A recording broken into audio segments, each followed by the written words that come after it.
Hello guys, நம்ம கார்த்திக் கதையில March 8 என்ன நடக்க போகுது அப்படிங்கறத பார்க்கலாமா? அதுக்கு முன்னாடி ஒரு சூப்பரான கிவ்அவே. மொத்தமா உங்களுக்கு 20 கிளிப்ஸ் கொடுக்க போறோம். இந்த 20 கிளிப்ஸ் உங்களுக்கு வேணுமா? ஸோ இந்த கிவ்அவேல பார்ட்டிசிபேட் பண்ணுங்க. வாட்ஸ்அப் சேனலோட லிங்க் வந்து டிஸ்கிரிப்ஷன்ல கொடுத்துருக்கேன். அந்த டிஸ்கிரிப்ஷன்ல உள்ள வாட்ஸ்அப் சேனல்ல ஜாயின் பண்ணிக்கோங்க. கிவ்அவேல வின் பண்ண சான்சஸ் இருக்கு. ஸோ இந்த கிவ்அவே சம்பந்தமா உங்ககிட்ட எந்தவித பணமும் கேட்க மாட்டோம். அலர்ட்டா இருங்க. சரி, வாங்க வீடியோல என்ன நடந்துச்சு அப்படிங்கறத நம்ம இப்ப பார்ப்போம். நம்ம ஹீரோ வந்துட்டு நேரா அவங்க அத்தை கிட்ட, இங்க பாருங்க, என் மேல எந்த தப்பும் இல்ல அப்படின்னு. அதுக்கு வெள்ளி சொல்றாங்க, டேய் என்னடா நாடகம் போறியா? யாருக்கும் தெரியாம பை நிறைய நகைய கொண்டு போய் வச்சுக்கிட்டு அதுக்கப்புறம் கொண்டாந்து குடுக்கற மாதிரி கொடுத்து அக்கா காரிக்கிட்ட நல்ல பேர் வாங்கலாம் அப்படின்னு நீ ட்ரை பண்ற. அக்கா, இவன் சொல்றது எதுவுமே உண்மை கிடையாது. இவன் சொல்றது எதையுமே நம்பாதக்கா.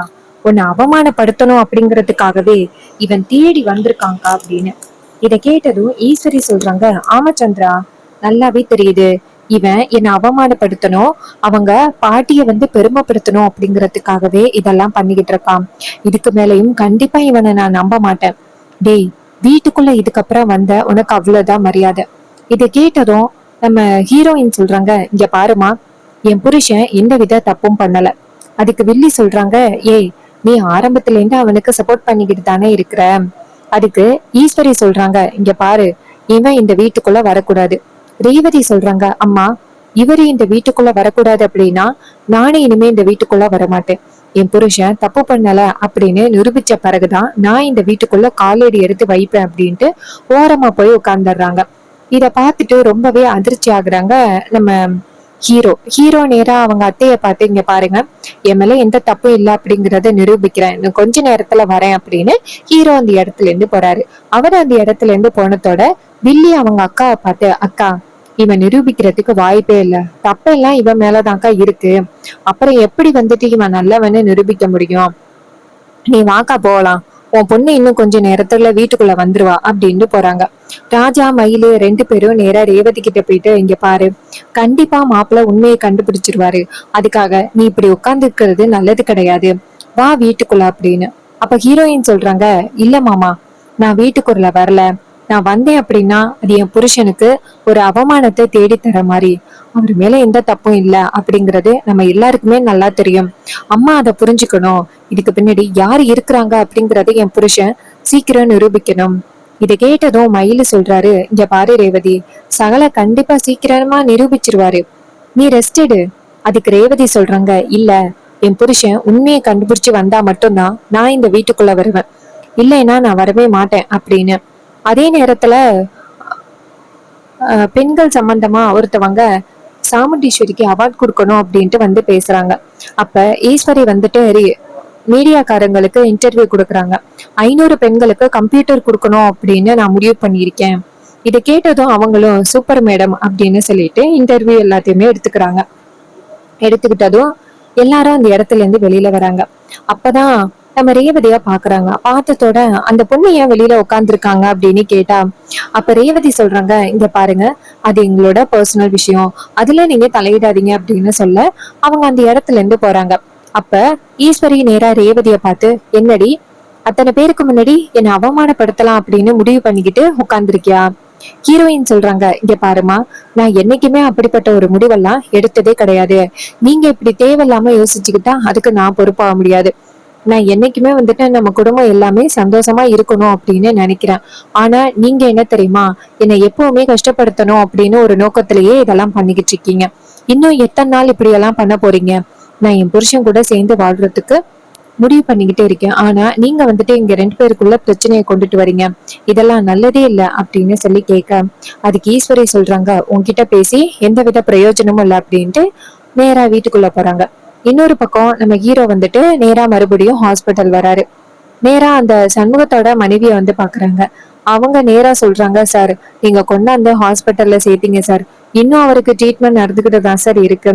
டாக்டர்ஸ் வந்துட்டு சரியா சொல்லவே மாட்டேங்கிறாங்க. எங்க வீடு ரொம்ப கஷ்டத்துல இருக்க போகுது. அப்ப ஹீரோ சொல்றாரு, இங்க பாருங்க, உங்களுக்கு எந்தவித பிரச்சனை இல்ல, உங்களுடைய எல்லாத்தையும் நான் பாத்துக்கிறேன். உங்க பிள்ளைங்க படிக்கிறதுக்கு, உங்க வீட்டு செலவுக்கு எல்லாத்தையுமே நான் பாத்துக்கிறேன். இவரோட மருத்துவ செலவை கூட நான் பாத்துக்கிறேன். நீங்க தைரியமா இருங்க, அவரு கண் முழிச்சிருவாரு. இதை கேட்டதும் அவங்க ஹீரோவை பார்த்து, தம்பி நீங்க யாரு எவரு அப்படின்னே தெரியல, எங்களுக்கு நல்லாவே உதவி பண்றீங்க. அப்ப ஹீரோ சொல்றாரு, இங்க பாருங்க, எங்க வீட்டுல நடந்த ஒரு பிரச்சனை சம்பந்தமா உங்க புருஷன் சம்பந்தப்பட்டிருக்காரு. சோ அதனாலதான் நான் கேக்குறேன், உங்க புருஷன் ஏதாவது விஷயம் சொன்னாரா அப்படின்னு.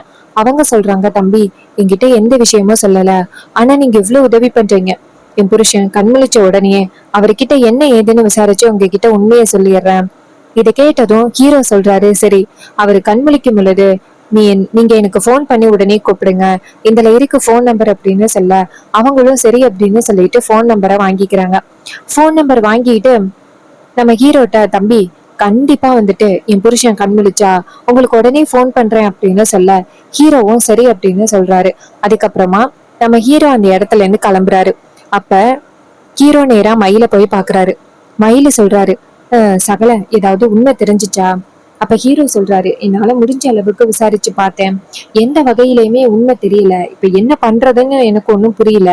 மயில சொல்றாரு, சகல ரேவதி வேலை வீட்டுக்குள்ளேயே வர முடியாது அப்படின்னு சொல்லிட்டு ரொம்ப பிடிவாதம் பண்ணிட்டு உட்காந்துருக்கா, சாப்பிடவும் மாட்டிக்கிறா. அப்ப ஹீரோ சொல்றாரு, சரி நான் வரேன் அப்படின்னு சொல்ல, மயிலும் சரி அப்படின்னு சொல்றாரு. நம்ம ஹீரோ நேரா அந்த இடத்துக்கு வராரு. ரேவதி கிட்ட, இங்க பாரு, சாப்பிடாம உட்காந்துருக்கியாம்ல. ஹீரோயின் கேக்குறாங்க, நீங்க கூட தானே சாப்பிடல. ஹீரோ சொல்றாரு, இங்க பாரு, நான் ரொம்ப முக்கியமான விஷயமா தேடி அலைஞ்சுக்கிட்டு இருக்கேன். அதுக்கு ஹீரோயின் சொல்றாங்க, இங்க பாருங்க, நீங்க தேடி அலைங்க, சீக்கிரம் உண்மையை கண்டுபிடிங்க, அம்மா கிட்ட உங்க மேல எந்த தப்பும் இல்லை அப்படிங்கறத நிரூபிக்கணும். அப்ப ஹீரோ சொல்றாரு, கண்டிப்பா நிரூபிக்கலாம், நீ சாப்பிடு. ஹீரோயின் சொல்றாங்க, நீங்க சாப்பிட்டாதான் நான் சாப்பிடுவேன் அப்படின்னு. இன்னொரு பக்கம் அந்த சண்முகம் இருக்காருல்ல, அவரு கண்முழிக்கிறாரு. நர்ஸ் அவரு கண்முழிச்சதோட டாக்டரை வெளியில கூப்பிட ஓடி வராங்க. டாக்டர் டாக்டர் எங்க இருக்கீங்க அப்படின்னு. அப்ப அந்த இடத்துக்கு டாக்டர் வராரு. டாக்டர் வந்ததும் அந்த சண்முகத்தை செக் பண்ணி பார்க்க, சண்முகம் கண்முழிச்சிட்டாரு, எந்தவித ஆபத்தும் இல்லாம. அப்ப சண்முகத்தோட மனைவிய டாக்டர் கூப்பிடுறாங்க. அப்போ மனைவி கேக்குறாங்க, சார் என்னாச்சு? அப்ப அவங்க சொல்றாங்க, சண்முகம் கண்முழிச்சிட்டாரு, அவர்கிட்ட எதுவும் பேசுறதா இருந்தா போய் பேசுங்க. இதை கேட்டதும் சண்முகத்தோட மனைவியும் சரி டாக்டர் அப்படின்னு சொல்லிட்டு, ஆகா என் புருஷன் கண்முழிச்சா, அந்த தம்பி உடனே போன் பண்ண சொன்னாரே, சரி நம்ம போன் பண்ணுவோம் அப்படின்னு சொல்லிட்டு நேரா ஹீரோவுக்கு போன் பண்றாங்க. நம்ம ஹீரோ போனை பார்த்துட்டு, ஹாஸ்பிட்டல்ல இருந்து தான் போன் வருது அப்படின்னு போன் அட்டன் பண்ணி, சொல்லுங்கம்மா அப்படின்னு சொல்ல, அவங்க சொல்றாங்க, சார் இது மாதிரி என் புருஷன் கண்முழிச்சிட்டாரு, நீங்க பேசணும் அப்படின்னு சொன்னீங்களே, சீக்கிரம் வாங்க. ஹீரோ சொல்றாரு, இதோ உடனே வரேன் அப்படின்னு சொல்லிட்டு போனை கட் பண்ணிட்டு நேரா ரேவதி கிட்ட, ரேவதி ஒரு முக்கியமான ஆதாரம் ஹாஸ்பிட்டல்ல இருக்காங்க, அவங்க கண்முழிச்சிட்டாங்களாம், நான் அவங்க கிட்ட சொல்லிட்டு வந்தேன், கண்முழிச்சத்தோட எனக்கு போன் பண்ணுங்க அப்படின்னு. அதே மாதிரி எனக்கு போன் பண்ணிட்டாங்க, நான் போய் அவரை பாக்குறேன், ஒருவேளை அவரு இது சம்பந்தமா உண்மையை சொல்லிட்டா அதுக்கப்புறம் உண்மையை நிரூபிச்சிடலாம். இதை கேட்டதும் ஹீரோயினும் சரிங்க அப்படின்னு சொல்றாங்க. அதுக்கப்புறமா ஹீரோ நேரா ஹாஸ்பிட்டல் போறாரு. அங்க சண்முகத்தோட மனைவிய பார்த்து வாடி அப்படின்னு சொல்ல, அப்ப சண்முகத்தோட மனைவி கேக்குறாங்க, இங்க பாருங்க, என்னதாங்க நடந்துச்சு, ஏன் இப்படி ஒரு காரியத்தை பண்ணீங்க, உங்களுக்கு என்ன ஆச்சு அப்படின்னு. அவர் சொல்றாரு, என்னை மன்னிச்சிருமா, பேராசைப்பட்டு நான் இவ்வளவு பெரிய வேலையை பண்ணிட்டேன், என்னை மன்னிச்சிரு அப்படின்னு. அதுக்கு அவங்க சொல்றாங்க, இங்க பாருங்க, உங்களை பாக்குறதுக்காக இப்ப கார்த்தி அப்படிங்கிற ஒரு தம்பி வருவாங்க, அவரு உங்ககிட்ட ஏதோ ஒரு முக்கியமான விஷயத்த கேட்கணுமா, அவர் என்ன கேட்டாலும் பதில் சொல்லிருங்க. ஏன்னா நீங்க இப்படி ஹாஸ்பிட்டல்ல இருந்த போது அவர் தான் நமக்கு நிறைய மருத்துவ உதவி எல்லாம் பண்ணாரு, நம்ம குடும்பத்துக்கும் நிறைய உதவி பண்ணிருக்கேன் அப்படின்னு சொல்லியிருக்காரு. தேவையில்லாம நீங்க பேராசைப்பட்டுக்கிட்டு கெட்டவங்களுக்கு உதவி பண்ணாம தயவு செஞ்சு நல்லது பண்ற வழிய பாருங்க அப்படின்னு. இது கேட்டதும் அவரும் சரிடி அப்படிங்கிறாங்க. அதே நேரத்துல நம்ம ஹீரோ அந்த இடத்துக்கு வராரு. ஹீரோ நேரா சண்முகத்தை பார்க்க, சண்முகம் ஹீரோவை பார்த்து என்ன மன்னிச்சிருங்க சார் அப்படின்னு சொல்ல, ஹீரோ சொல்றாரு, ஏங்க அப்பவே நீங்க உண்மையை சொல்லியிருந்தீங்க அப்படின்னா உங்களுக்கு இந்த மாதிரி ஆபத்து ஏற்பட்டிருக்குமா, ஏன் இப்படி பண்ணீங்க? அவரு சொல்றாரு, என்ன மன்னிச்சிருங்க சார், ரொம்ப பேராசைப்பட்டுக்கிட்டு நான் இப்படி பண்ணிட்டேன், அதான் எனக்கு ஒரு இப்படி நிலைமை. அப்ப ஹீரோ சொல்றாரு, இங்க பாருங்க, இதுக்கு யாரு காரணம் அப்படிங்கறது சொல்லுங்க, அந்த நகை எப்படி உங்க கைக்கு வந்துச்சு அப்படின்னு. அவர் சொல்றாரு, சார் இது மாதிரி அந்த சிவனாண்டி இருக்கான சார், அவன் தான் சார் என்கிட்ட இந்த பைய கொடுத்து கொண்டு போய் பதிச்சு வைக்க சொன்னான், அதுவும் உங்க அம்மாவோட நினைவு இடத்துல புதைச்சு வைக்க சொன்னான், அந்த இடத்துல பதிச்சு வச்சா உங்க மேல எல்லாரும் திருட்டு பட்டம் கட்டுவாங்க அப்படிங்கறதுக்காக பதிச்சு வைக்க சொன்னான். நானும் அவன் பேச்சு கேட்டுக்கிட்டு கொண்டு போய் பதிச்சு வச்சுட்டேன் சார், அதுக்கப்புறம் நடந்தது எல்லாம் தெரியுமே உங்களுக்கு, என்ன மன்னிச்சிருங்க சார் அப்படின்னு. அப்ப ஹீரோ சொல்றாரு, இந்த விஷயத்த நீங்க முன்னாடியே சொல்லியிருந்தா உங்களுக்கு இந்த மாதிரி எந்தவித ஆபத்து வந்திருக்காதுல்ல. அப்ப அவரு சொல்றாரு, ஆமா சார், நல்லாவே புரியுது சார், நான் பண்ணது ரொம்ப பெரிய தப்பு அப்படின்னு. அப்ப ஹீரோ சொல்றாரு, சரி நான் அதிகாரியா வர சொல்லியிருக்கேன், அவங்க கிட்ட நீங்க வாக்குமூலம் கொடுத்தா போதும். அவரும் சரிங்க சார் அப்படின்னு சொல்ல, அப்ப அந்த இடத்துக்கு அதிகாரிங்க வராங்க. அதிகாரி வந்துட்டு நேரா ஹீரோவை பார்த்து, சார் வர சொல்லி இருந்தீங்களே. ஹீரோ சொல்றாரு, சார் நகை காணாம போனதுக்கு யாரு காரணம் அப்படிங்கறத இவருக்கு தெரியும். இவரை கூட்டிட்டு போயிட்டு தான் அந்த நகையை கண்டுபிடிச்சேன். அதுக்கு யாரு காரணம் அப்படிங்கறத சொல்ல போறாரு. இதை கேட்டதும் அந்த அதிகாரியும் சரிங்க சார் அப்படின்னு சொல்லிட்டு வாக்குமூலம் எடுத்துக்கிறதுக்காக அவருடைய நோட் பேப்பரை எடுக்கிறாரு. இவரு சொல்றாரு, சார் இது மாதிரி சிவனாண்டி இருக்காருல்ல சார், அவரு திடீர்னு போன் பண்ணி 2 பை இருக்கு, அதை கொண்டு போய் புதைச்சு வைக்க சொன்னாரு. அந்த பைக்குள்ள என்ன இருக்கு அப்படின்னு பார்க்க கூடாது அப்படின்னு அவரு என்கிட்ட ஸ்ட்ரிக்டா சொன்னாரு. நானும் அந்த பைய கொண்டு போய் எங்க புதைச்சு வைக்கிறதுன்னு கேட்டேன். அபிராமி அப்படிங்கிறவங்களோட அந்த நினைவு இடத்துல இதை புதைச்சு வைக்கணும் அப்படின்னு சொன்னாங்க. அவங்க சொன்னதை கேட்டு சரி அப்படின்னு சொல்லிட்டு கரெக்டா அவங்களோட நினைவு இடத்துல கொண்டாந்து புதைச்சு வைக்க வந்தேன். அப்போ பைக்குள்ள என்ன இருக்கு அப்படின்னு பாக்குறதுக்கு எனக்கு ரொம்பவே ஆர்வமா இருந்துச்சு. சரி அதுக்குள்ள என்ன இருக்கு அப்படின்னு பாத்திரலாமே அப்படின்ட்டு ஓபன் பண்ணி பார்த்தா அதுக்குள்ள நிறைய நகைகள் இருந்துச்சு. நகைகளை பார்த்ததும் எனக்கு ரொம்ப ஆசையாகிருச்சு.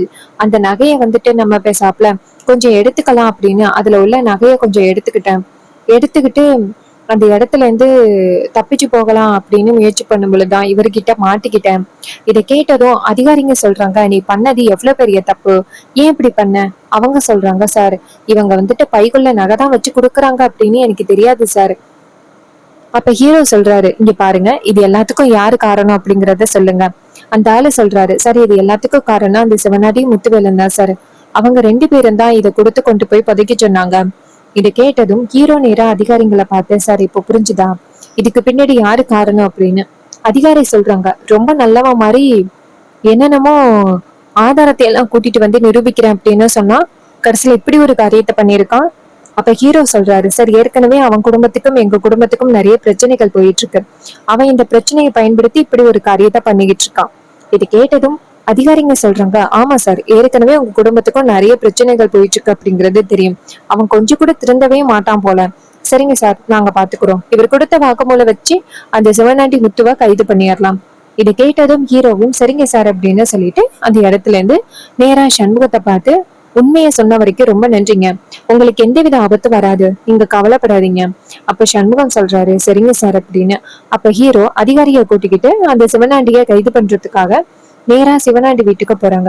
சிவனாண்டி ரொம்ப ஹாப்பியா இருக்காரு, எப்படியும் சண்முகம் உண்மையை சொல்ல மாட்டான் அப்படின்னு.